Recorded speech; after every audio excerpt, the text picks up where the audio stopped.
여러분 안녕하십니까? 백만개미 한석우입니다.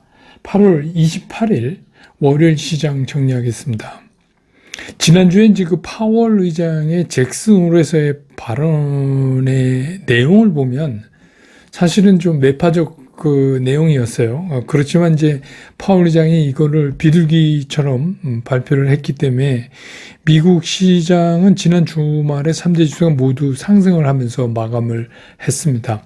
이제 우리 시장도 이 흐름을 월요일은 오늘 그대로 받아들이면서 양 시장이 모두 상승 출발을 했습니다. 코스피 같은 경우에 그 0.6% 이상 상승한 채로 출발을 해서 뭐 하루 종일 상승권 안에서 그냥 등락이 있어도 그 안에서 등락을 하는 그런 모습을 보였습니다.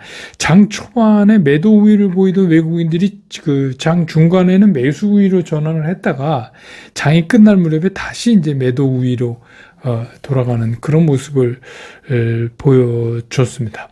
기관은 뭐 오늘 하루 종일 매수 우위에서 매수 강도를 높여가는 그런 모습을 보여줬습니다. 그래서 오늘 코스피 시장에서 외국인은 135억을 순매도했고요. 기관은 2,991억을 순매수했습니다. 반면에 개인은 2,712억을 순매도했습니다. 그래서 오늘 지수가 2,543.40포인트, 지난 주말보다 0.96% 상승하면서 장을 마감을 했습니다. 코스닥 같은 경우도 출발은 거의 0.9% 이상 상승하면서 출발을 했고, 주말 대비해서 이것도 역시 그 플러스권에서 등락을 이어가는 그런 모습을 보였습니다. 여기서도 역시 초반에 매도 우위를 보이던 외국인이 한 10시 반 정도 지나면서부터 매수세를 늘리기 시작을 했어요. 그러면서 이제 장 끝날 무렵에 굉장히 강한 매수를 나타내는 그런 모습을 보였고, 그 기관은 뭐 하루 종일 중립 지역에서 왔다 갔다 하다가 끝날 무렵에 약간 매수 우위로 끝나는 그런 모습을 보였습니다. 그래서 오늘 코스닥 시장에서 외국인들은 1,013억을 순매수했고, 기관은 51억을 순매수했고, 개인이 1,014억을 순매도했습니다. 그래서 오늘 코스닥 지수는 이제 거의 910에 다가 909.38포인트. 예. 지난 주말보다 1.11% 상승을 하면서 장을 마감을 했습니다. 기술적으로 보면 뭐 코스피도 그렇고 코스닥도 그렇고 우리가 이제 아는 이제 그 드래곤플라이 양봉에 밑골이 달린 모습을 보여줘서 일단은 좀 재상승을 위한 발판은 마련했다. 뭐 지금부터 간다 이런 거보다는 일단은 발판은 마련했다. 그래서 앞으로 이제 이런 흐름이 얼마큼 더 진행되느냐를 좀 지켜보아야 우리가 확신을 가질 수 있다. 그리고 이제 코스닥 같은 경우도 그 직전 고점이 910, 15, 이 여기를 이제 어떤 식으로 코스닥이 넘어갈 건지 이것도 굉장히 중요한 포인트가 됐습니다. 오늘 환율은 1323원 40전. 예, 지난 주말보다 1원 80전 떨어지면서 장을 끝냈습니다. 시총 상위를 보면 오늘 외국인들은 삼성전자, SK하이닉스 전부 팔았어요. 삼성전자 786억을 팔았고 순매도했고, SK하이닉스도 332억을 순매도했고, 기관도 삼성전자는 43억을 순매도했고 하이닉스만 67억 샀습니다. 그래서 외국인들은 오늘 현대차 59억, 기아 55억, 네이버 20억 이렇게 순매수한 걸 제외하고 나머지는 전부 팔았습니다. 포스코홀딩스도 652억을 팔았습니다. 반면에 기관은 포스코홀딩스도 219억 순매수했고, SDI도 89억, LG화학도 69억, 포스코퓨처엔 180억, 네이버도 62억 이렇게 순매수를 했습니다. 반면에 이제 코스닥 쪽에서 에코프로 BM을 외국인이 281억을 순매도했는데, 반면에 에코프로는 165억을 순매수했고 LNF는 85억을 순매수했습니다. 포스코 DX도 187억을 순매수했어요, 외국인이. 근데 기관은 에코프로 BM만 91억 샀고 에코프로 41억 매도했고 LNF를 많이 샀어요. 340억을 순 매수를 하고 포스코 DX는 41억을 오히려 매도하는 그런 모습을 보였습니다.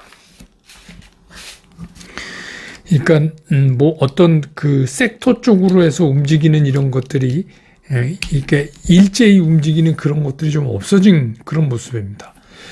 오늘은 이제 그 원자력 이런 섹터가 좀 움직였는데 이거는 이제 현대건설이 미국의 홀텍사의 2026년 SMR 소규모 원전이죠. SMR 건설 착공 보도 영향으로 이쪽이 일제히 움직였습니다. 그래서 그 홀텍의 회장이 국내 언론과 인터뷰한 거에 의하면 원전 건설을 현대건설이 맡는다. 그리고 3년 내에 완공한다. 그래서 2029년부터는 전력 생산을 목표로 하고 있다.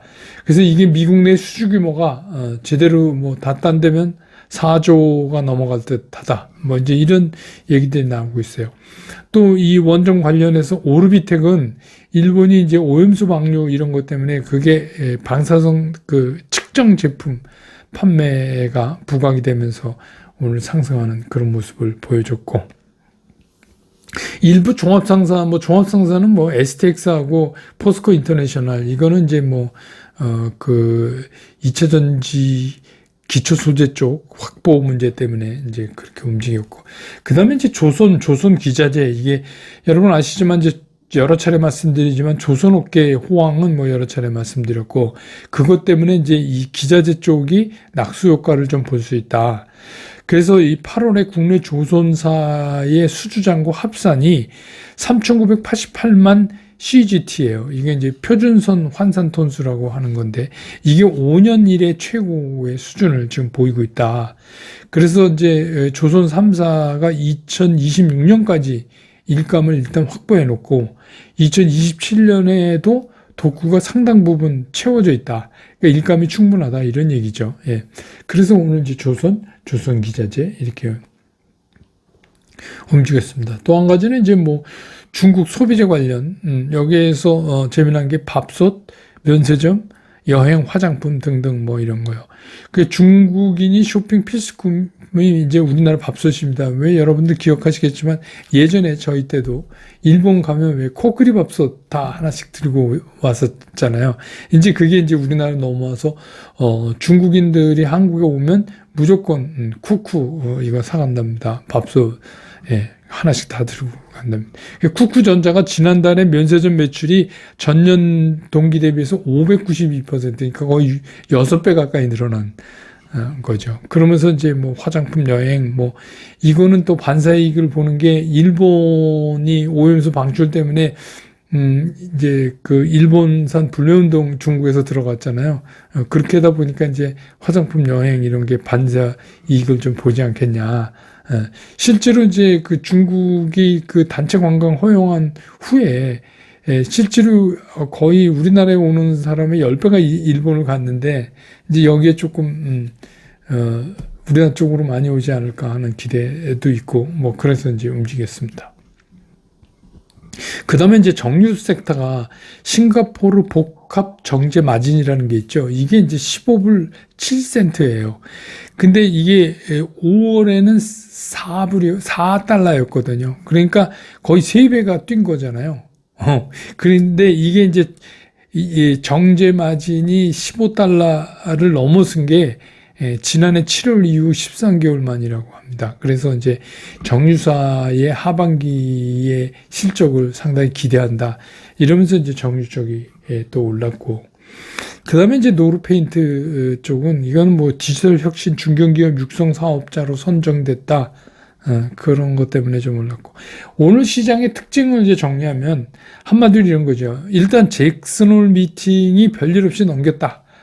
별일 없었다 하는 안도감 때문에 일단은 안도감의 상승을 보인 그런 날이었다. 이렇게 정리될 수 있겠습니다. 시장을 좀 보죠. 그 지난주에 잭슨홀 미팅에서 파월 의장의 연설은 사실은 그냥 그저 그랬어요. 그 어떻게 좀 얘기하면 다소 좀 상투적인 거죠. 그렇지만 이제 우리가 뭐 얘기했던 그 금융 압박이라든지 뭔가 좀 이렇게 충격적인 발언이 없었어요.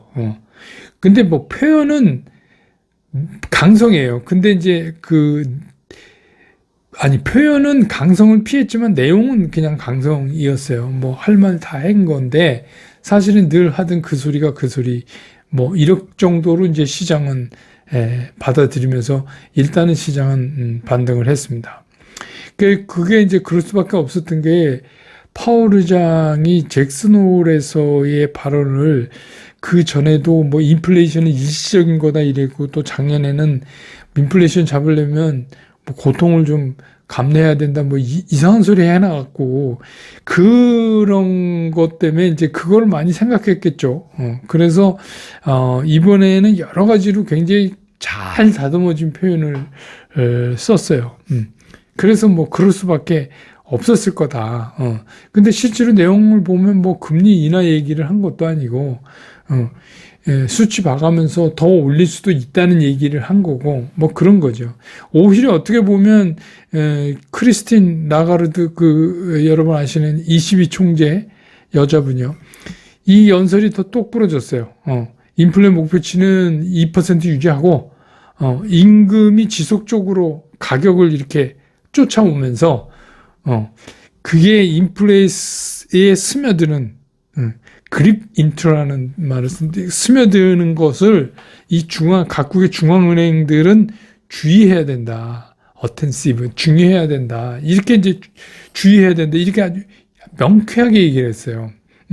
근데 이제 반면에 뭐 거의 내용은 똑같은데 파월 의장은 약간 이제 이렇게 포장은 소프트하게 했다. 그런데 이제 원래 뭐 증권 시장에서야 제롬 파월 의장이 뭐 양치기 소년이라는 생각은 기본적으로 가지고 있어요. 그래서 늘 우리가 봐왔지만 파월 의장이 뭐라고 얘기해? 아니야, 아닐 거야. 막 계속 그러니까 제가 말씀드렸던 이제 재작년에 일시적 현상이다. 인플레이션 여기서부터 출발해갖고 뭐 작년에 고통을 감내 다 그래도 시장은 믿질 않았어요. 파월이 이거 잠깐 그러다가 아니야. 이러고서 이제 시장이 해석하고 싶은 대로 해석했죠. 그러니까 꿈보다 해몽이죠.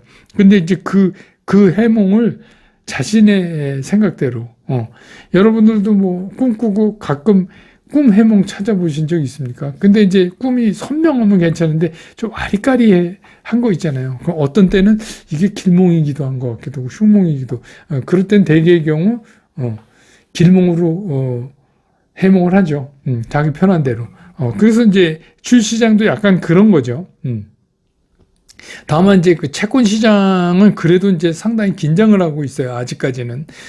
그래서 강보합 정도 그냥 이렇게 반응을 보였는데 어쨌든 간 그 파월 의장의 그 잭슨홀 미팅에서의 발언을 두고 시장의 낙관론과 비관론이 그냥 자기 해몽하고 싶은 대로 그냥 해몽을 해버린 시장이었다. 이렇게 볼 수 있습니다. 10년 만기 미 국채 금리가 0.1bp가 빠졌어요.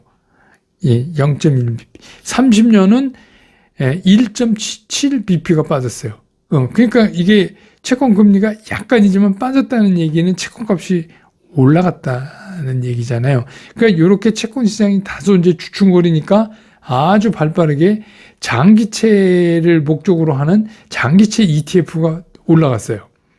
그러면서 제가 말씀드렸던 머니마켓 펀드 쪽에 있는 돈들도 일시적으로 머니마켓 펀드에서 뭐 큰 금액은 아니지만 이렇게 빠져나오는 그런 모습을 그거 빠지면 어디 가겠어요. 주시장으로 올 가능성이 상당히 있죠. 근데 이제 반면에 또 분봉을 보면 분봉에서는 그렇게 뭐 암호화폐나 이런 쪽이 나이스하게 가지지는 않고 약간 끝에 약간 흐르는 모습을 보여줬기 때문에 어느 쪽도 자신이 없어요. 그러니까 이거는 뭐냐. 그냥 파월 의장의 얘기를 내가 편한 쪽으로 해몽을 그렇게 했다. 이렇게 보시면 돼요. 물론 이제부터는 앞으로의 움직임이 더 중요하죠. 그래서 이걸 보고 이제 시장 끝! 이제부터 상승만 남았어. 이렇게 이제 판단하기는 좀 그렇죠. 아직은 그렇습니다. 그래서 이제 뭐 계속해서 이 소비 관련된 수치도 나와야 되고 고용 수치도 나올 거고 이런 것들이 이제 계속 나오니까 또 우리는 그걸 또 살피면서 어느 쪽으로 갈 건지 시장이 이제 방향을 점점 다져갈 텐데 지금 보면 이제 9월에는 금리 인상 없다. 연준이. 이런 거는 대체적으로 컨센서스가 형성이 됐는데 오히려 11월에 인상 가능성은 더 올라갔어요. 그러니까 이게 시장이 이제 그 얘기 무슨 얘기냐? 실물에서 그 인플레이션 수치가 그렇게 쉽게 꺾이지 않으면 11월에 추가적인 상승도 가능하다는 쪽에 이제 또 보고 있는 거죠. 그러니까 이렇게 보니까 저는 이제 그 이번에 잭슨홀 미팅에서 뭐 세계 경제의 구조적 변화 뭐 주제가 그거였잖아요. 근데 뭘 얘기한 건지 뭐가 변한지도 잘 모르겠고 주제에 비해서 별 얘기가 없어요. 그러니까 그 얘기는 뭐냐면 시장의 입장에서 보면 충격을 일단 피해갔다. 센 거 나올 줄 알았더니 뭐 구조적 변화 이래서 센 거 나올 줄 알았더니 없었다. 이런 얘기죠. 그건 천만 다행이죠. 그래서 이제 잭슨 미팅이 이렇게 이제 막을 내려서 어쨌든 간 좀 다행이긴 해요. 근데 이제 그렇다고 그래서 우리 시장도 오늘 보면 이제 따라서 반등하고 또 이제 중국 시장도 그렇고 홍콩도 그렇고 좀 이제 세게 이렇게 반등이 나오는 거 그거는 이제 우리랑 좀 다른 이제 중국 경제 회복에 대한 기대감이에요. 뭐 이제 그 미국 상무장관이 가기도 하고 뭐 이러니까 뭔가 이제 뭐 풀리지 않을까 하는 이제 기대 때문에 그런 것도 있고 그렇죠. 그런데 이제 지금 제일 중요한 건 뭐냐면 오늘 우리도 이제 기술적으로 보면 밑에 꼬리가 달리는 양봉 형성을 해서 이제 그 드래곤플라이라고 그러죠. 이제 그런 모습을 만들었으니까 좋기는 해요. 근데 이제 이게 한 번 만들어지는 게 아니라 좀 지속적으로 어떻게 갈 건가. 근데 이게 지속적으로 어떻게 갈 건가에 결정적인 영향을 주는 게 뭐냐? 시장의 수급이에요. 시장의 수급이 개선되지 않는다면 뭐 이렇게 추세 변화가 빨리 오진 못하죠. 그게 막 흔들거리면. 근데 이제 오늘도 코스피에서 외국인들이 좀 사다가 마지막에 마이너스로 끝내고 뭐 사는 것도 그렇고 파는 것도 그렇고 그렇게 이제 신통한 걸 아직 보여주지 못하니까 지금은 이제 외국인들도 반신반의죠. 그래서 이제 오늘 시장이 미국에서 열리고 그 시장 결과를 보면 이런 것들이 조금 더 뚜렷해지지 않을까 하는 거죠. 그러니까 이런 때에는 딱 두 가지입니다. 예를 들어서 이제 뭐 제가 2차 전지 막 뭐 반도체 여기에만 하다가 이렇게 한번 시장이 확 뒤집혔다가 다시 되면 확률적으로 새로운 것들로 옮겨갈 가능성이 상당히 있어요. 근데 이제 그게 무조건 뭐 이슈로 막 돌아다닌다는 건 아니고 실제로 돈을 잘 버는 그런 섹터가 새롭게 이제 등장할 수도 있죠. 그런데 거기서도 반드시 매매 원칙상 매수 시그널을 확인하고 가셔야 돼요. 매수 시그널 직전에도 참으세요. 확인하고 가시는 게 나아요. 직전까지 갔다가 못 가는 경우가 많거든요. 그러니까 그렇게 하시고 그 다음에 이제 기존 가지고 있는 주식 보유 주식에 대한 매도 시그널이 확실하게 나오면 그것도 매도에 너무 주저하실 필요는 없지 않나 이런 생각도 들고 지금은 매매 원칙에 따라서 보유 종목 관리 이렇게 쫓아가시다 보면 곧 이게 이제 가닥이 잡히지 않을까 이런 생각이 듭니다. 오늘 시장 정리 이렇게 끝내고 내일도 장 끝난 다음에 저는 다시 여러분 곁으로 돌아오겠습니다. 여러분 고맙습니다.